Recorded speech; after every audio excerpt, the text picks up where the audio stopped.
कर रहे हैं, आपको सीधा लिए चलते हैं। मित्रों, आज एक बहुत महत्वपूर्ण दिन है। ये साधारण दिन नहीं। इस महत्वपूर्ण दिन में कुछ खुशियां भी लेकर आया हूं, तो कुछ दुख के विषय भी आपके साथ साझा करूं।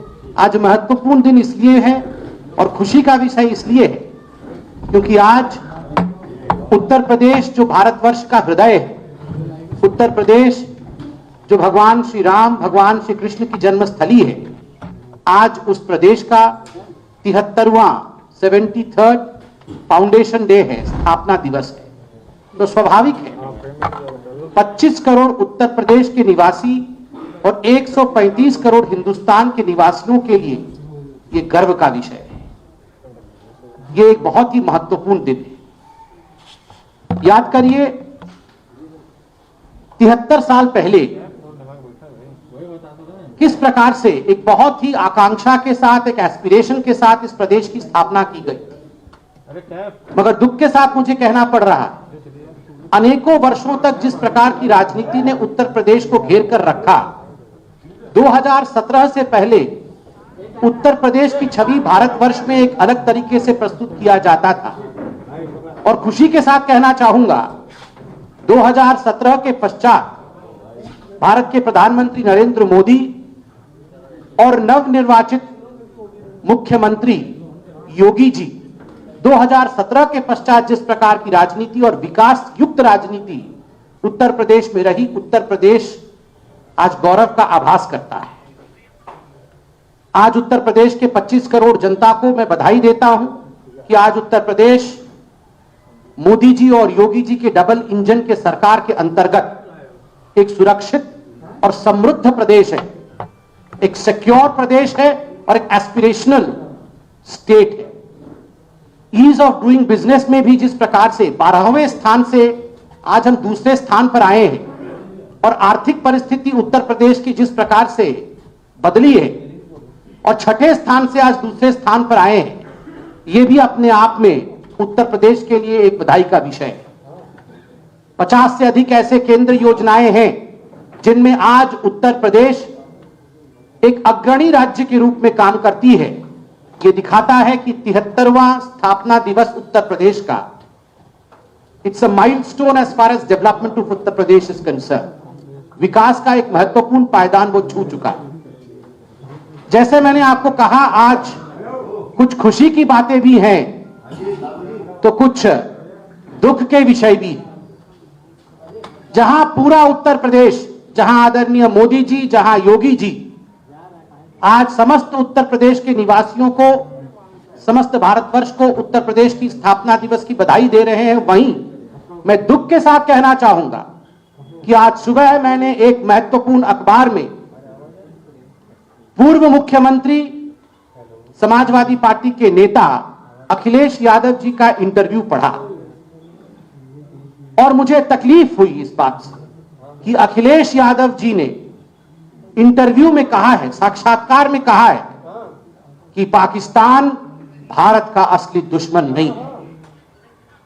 अखिलेश यादव जी का कहना कि वो पाकिस्तान को भारत का असली दुश्मन नहीं मानते हैं और भारतीय जनता पार्टी केवल और केवल वोटों की राजनीति के कारण पाकिस्तान को दुश्मन मानती है।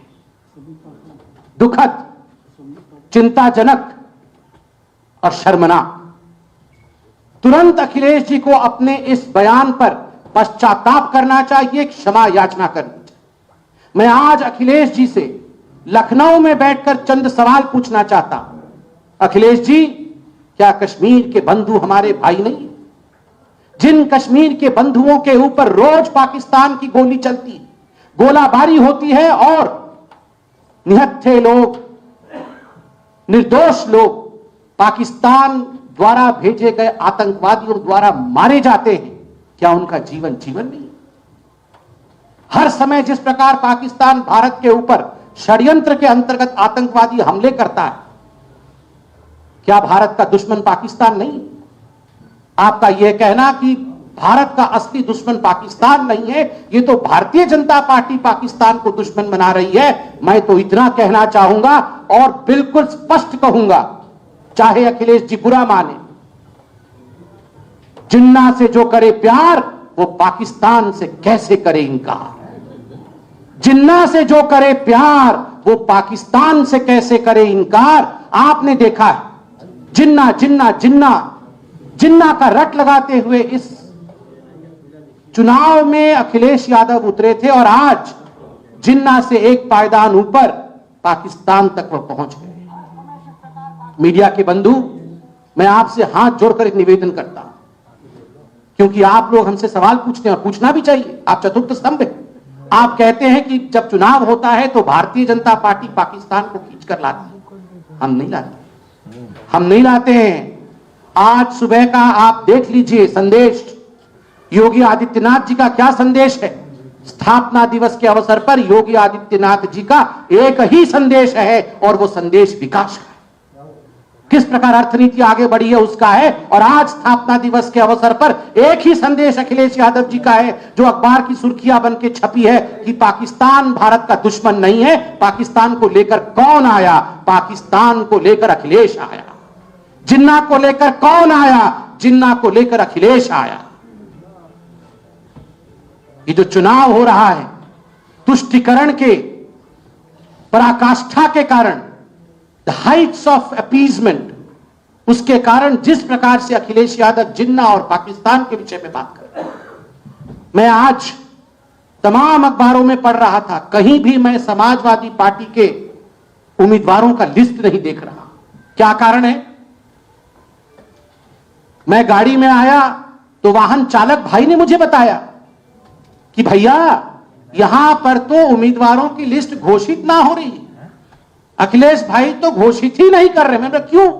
बोला सब गुंडे बदमाश है तभी ना घोषित। सब गुंडे बदमाश नाहिद हसन जैसे लोगों को अखिलेश जी ने टिकट दिया हुआ है, तभी उम्मीदवारों की सूची घोषित नहीं होती। आज जिन्ना पाकिस्तान की बात करने वाले अखिलेश जी, मैं इतना कहना चाहता हूं कि अखिलेश जी शुक्र मनाइए कि याकूब मेमन को फांसी हो गई है, वरना मैं बिल्कुल सीना ठोक के कह सकता हूं कि अखिलेश जी का बस चलता तो याकूब मेमन को भी नाहिद हसन के साथ चुनावी मैदान पे उतारते। आज सुबह से जिस प्रकार पाकिस्तान पाकिस्तान पाकिस्तान का रट लगाए हुए हैं कि नहीं पाकिस्तान हमारा दुश्मन नहीं है, ये तो भारतीय जनता पार्टी पाकिस्तान को दुश्मन मानती है। आज मैं बिल्कुल कह सकता हूं शुक्र है कसाब को फांसी हो चुका है, वरना जिन्ना को तो उतारे ही थे। शारीरिक रूप से कसाब को भी स्टार प्रचारक के रूप में उत्तर प्रदेश में उतारने से झिझकते नहीं अखिलेश यादव। ये वही अखिलेश जी जिन्होंने आतंकवादियों के लिए कोर्ट तक में गुहार लगाया था, उनको छुड़वाने की सारी प्रक्रिया पूरी की थी। ये तो शुक्र है कोर्ट का उत्तर प्रदेश में कि न्याय प्रक्रिया ने उस पर रोक लगाई और आज समझ में आता है कि आखिरकार पाकिस्तान को अपना असली दुश्मन अखिलेश यादव क्यों नहीं मानते। आज लखनऊ में बैठकर भारतीय जनता पार्टी अखिलेश यादव जी से एक चैलेंज करती है, एक चुनौती करती है, और वो चैलेंज है अखिलेश जी, यदि आप में हिम्मत है, नैतिकता है, मोरालिटी है, क्रेडिबिलिटी है, तो आप अपने उम्मीदवारों की सूची को जारी करिए। कौन कहां से लड़ रहा है इस सूची को जारी करिए। हम सब जानते हैं यह सूची जारी नहीं होगी, और क्यों नहीं होगी यह भी आप समझते हैं। मीडिया वालों ने मुझे इससे पहले बताया, आने से पहले मैं कुछ अपने मीडिया के भाइयों से बात कर रहा था, उन्होंने कहा टिकट तो भाई साहब व्हाट्सएप से जा रहे हैं, व्हाट्सएप से भेजे जा रहे हैं, घोषित नहीं किए जा रहे। नाहिद हसन का घोषणा हुआ था, नतीजा पूरे हिंदुस्तान में रहा आक्रोश, और इसी कारण से उम्मीदवारों की सूची घोषित नहीं हो रही है। बंधुओं, कल मैंने यह भी सुना, टीवी में देखा, मैंने अखबारों में आज पढ़ा है, अखिलेश जी ने चिट्ठी लिखा है इलेक्शन कमीशन को। वो चाहते हैं कि हमारे जो मीडिया के बंधु बैठे वो ओपिनियन पोल ना दिखाए, ओपिनियन पोल ना करें। स्वाभाविक है, आज ओपिनियन पोल पे बरसे हैं। मैं आज लिख के दे रहा हूं 10 मार्च को ईवीएम पे बरसेंगे। आज ओपिनियन पोल खराब नजर आ रहे हैं, 10 मार्च को शाम तक बोलना शुरू कर देंगे ईवीएम खराब थे तभी हम हार गए। ना इनको जनता की ओपिनियन से मतलब है, ना इनको संस्थाओं के ईवीएम और कोर्ट से मतलब है, इनको केवल और केवल गुंडई से मतलब है और किसी विषय से मतलब नहीं। मैं अंत में सिर्फ इतना ही कहना चाहूंगा कि ये जो चुनाव है ये एक्सप्रेस वे का चुनाव है। This election is an election of expressway, and this appeal of mine is to the youth of Uttar Pradesh, the educated, dynamic youth of Uttar Pradesh. It is a versus election, expressway of Bharatiya Janata Party versus the expressway of Samajwadi Party. The expressways of Bharatiya Janata Party are Ganga Expressway, Purvanchal Expressway, Bundelkhand Expressway, Gorakhpur Link Expressway. और जहां तक Samajwadi party का सवाल है, गुंडई expressway, रंगदारी expressway, दंगई expressway और mafia expressway चुनना आपको है।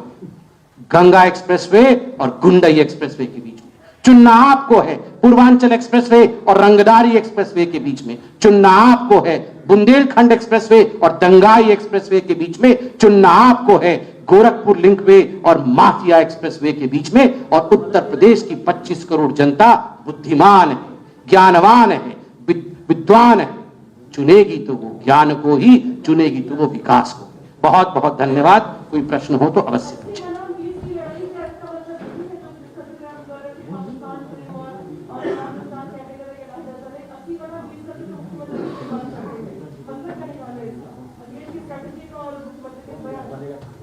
देखिए, बड़ा स्वाभाविक है, जब से आदरणीय योगी आदित्यनाथ उत्तर प्रदेश के मुख्यमंत्री बने, उन्होंने एक बात बड़े स्पष्टता के साथ रखा है कि उपद्रव नहीं चलेगा, दंगा नहीं चलेगा, चलेगा तो केवल विकास चलेगा। 80% जनता उत्तर प्रदेश में ऐसी है जो इस बात पे विश्वास करती है, मानती है कि विकास हुआ है।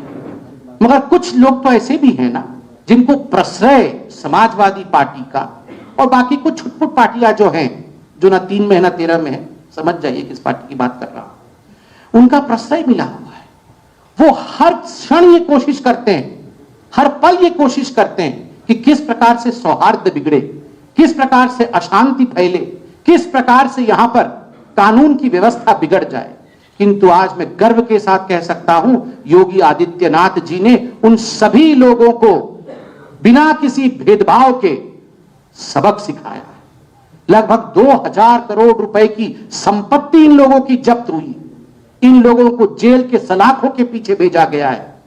कानून व्यवस्था के विषय में बात करते हैं। मैं सवाल पूछता हूं, आज मैं उत्तर प्रदेश का नहीं, मैं उड़ीसा का, मगर मुझे आज उत्तर प्रदेश की व्यवस्था को देख के गर्व महसूस होता है। पहले उत्तर प्रदेश में जो लोग शासन करते थे वो आज लॉ एंड ऑर्डर की बात करते हैं। क्या ये मुख्तार अंसारी, अतीक अहमद, इनके नाम पे लॉ एंड ऑर्डर चलेगा? आज चाहे मुख्तार अंसारी हो, चाहे अतीक अहमद हो, वो वही है जहां उनको होना चाहिए।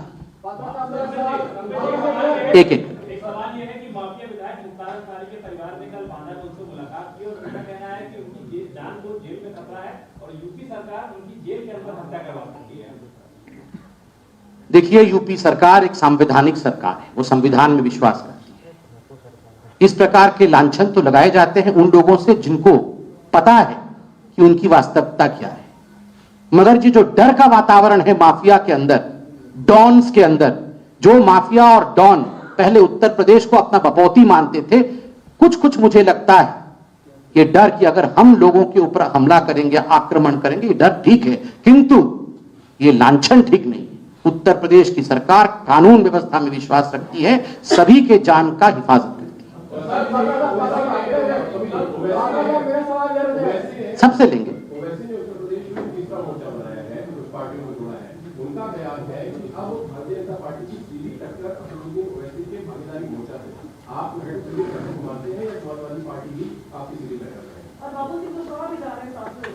देखिए, हमारा स्पष्ट मानना है कि टक्कर जैसे शब्दों में भारतीय जनता पार्टी विश्वास नहीं रखती। हमारा किसी के साथ टक्कर है तो टक्कर हमारा माफियावाद से, किसी के साथ टक्कर है तो टक्कर हमारा असामाजिक तत्वों के साथ है, किसी के साथ टक्कर है तो उन तत्वों के साथ है जो विकास को आगे नहीं बढ़ाते। हम तो सबका साथ, सबका विकास, सबका सम्मान, सबका विश्वास, सबका प्रयास, ऐसी सरकार है। हमारी टक्कर किसी से नहीं है, ना ही इस प्रकार के असामाजिक तत्व हमारे टक्कर में खड़े होने की हिम्मत करेंगे, क्योंकि जनता जनार्दन जानती है हकीकत क्या है।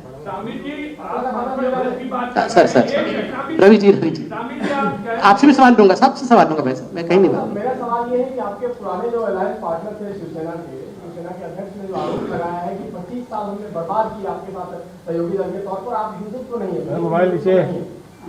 देखिए, वैसे तो ये उत्तर प्रदेश का विषय नहीं है, मगर फिर भी एक महत्वपूर्ण सवाल तो है, मैं इसका जवाब देता हूं। बड़ा दुखद विषय है, कल जब हिंदू हृदय सम्राट बाला साहेब ठाकरे जी का जयंती मना रही थी पूरा देश, हम सब ने, आज वो हमारे साथ नहीं मगर फिर भी हम सब ने उनके लिए कामना की थी, उनके लिए प्रार्थना की थी। उस समय उनके पिता, खुद के पिता के निर्णय के ऊपर इस प्रकार का संदेह उठाना, उसे प्रश्नों के घेरे में खड़े करके कहीं ना कहीं उद्धव जी ने भारतीय जनता पार्टी पर हमला नहीं किया है, उन्होंने हमला अपने पिता के निर्णय पर किया है। और इसका जवाब महाराष्ट्र की जनता तो देगी, किंतु उत्तर प्रदेश में भी लोग आज जानते हैं कि तुष्टीकरण की राजनीति के कारण चाहे उद्धव जी हो चाहे अखिलेश जी हो, किस प्रकार की राजनीति कर रहे हैं और उसका अंजाम क्या होगा, ये उत्तर प्रदेश की जनता भी समझती है। तो बीजेपी ने प्रेस कॉन्फ्रेंस करके अखिलेश पर बड़ा हमला बोला है। अखिलेश यादव पाकिस्तान को दुश्मन में नहीं मानते, ये संबित पात्रा कह रहे थे। अखिलेश का बयान दुखद है, चिंताजनक है और शर्मनाक है, ये कहा गया संबित पात्रा की तरफ से। अखिलेश अपने बयान पर पश्चाताप करें, माफी मांगें। संबित पात्रा ने प्रेस कॉन्फ्रेंस के दौरान ये तमाम बड़ी बातें कही। जिन्ना से जो करे प्यार वो पाकिस्तान से कैसे करे इनकार, ये एक लाइन आज खास बोली गई संबित पात्रा की तरफ से। कि अखिलेश यादव जी ने इंटरव्यू में कहा है, साक्षात्कार में कहा है कि पाकिस्तान भारत का असली दुश्मन नहीं है। अखिलेश यादव जी का कहना कि वो पाकिस्तान को भारत का असली दुश्मन नहीं मानते हैं और भारतीय जनता पार्टी केवल और केवल वोटों की राजनीति के कारण पाकिस्तान को दुश्मन मानती है, दुखद, चिंताजनक और शर्मनाक। तुरंत अखिलेश जी को अपने इस बयान पर पश्चाताप करना चाहिए, क्षमा याचना करनी चाहिए। मैं आज अखिलेश जी से लखनऊ में बैठकर चंद सवाल पूछना चाहता हूं। अखिलेश जी, क्या कश्मीर के बंधु हमारे भाई नहीं है? जिन कश्मीर के बंधुओं के ऊपर रोज पाकिस्तान की गोली चलती है, गोलाबारी होती है और निहत्थे लोग, निर्दोष लोग पाकिस्तान द्वारा भेजे गए आतंकवादियों द्वारा मारे जाते हैं, क्या उनका जीवन जीवन नहीं? हर समय जिस प्रकार पाकिस्तान भारत के ऊपर षड्यंत्र के अंतर्गत आतंकवादी हमले करता है, क्या भारत का दुश्मन पाकिस्तान नहीं? आपका यह कहना कि भारत का असली दुश्मन पाकिस्तान नहीं है, यह तो भारतीय जनता पार्टी पाकिस्तान को दुश्मन बना रही है। मैं तो इतना कहना चाहूंगा और बिल्कुल स्पष्ट कहूंगा, चाहे अखिलेश जी बुरा माने, जिन्ना से जो करे प्यार वो पाकिस्तान से कैसे करे इनकार। जिन्ना से जो करे प्यार वो पाकिस्तान से कैसे करे इनकार। आपने देखा है, जिन्ना जिन्ना जिन्ना जिन्ना का रट लगाते हुए इस चुनाव में अखिलेश यादव उतरे थे और आज जिन्ना से एक पायदान ऊपर पाकिस्तान तक वो पहुंच गए। एक ही संदेश अखिलेश यादव जी का है जो अखबार की सुर्खियां बन के छपी है कि पाकिस्तान भारत का दुश्मन नहीं है। पाकिस्तान को लेकर कौन आया? पाकिस्तान को लेकर अखिलेश आया। जिन्ना को लेकर कौन आया? जिन्ना को लेकर अखिलेश आया।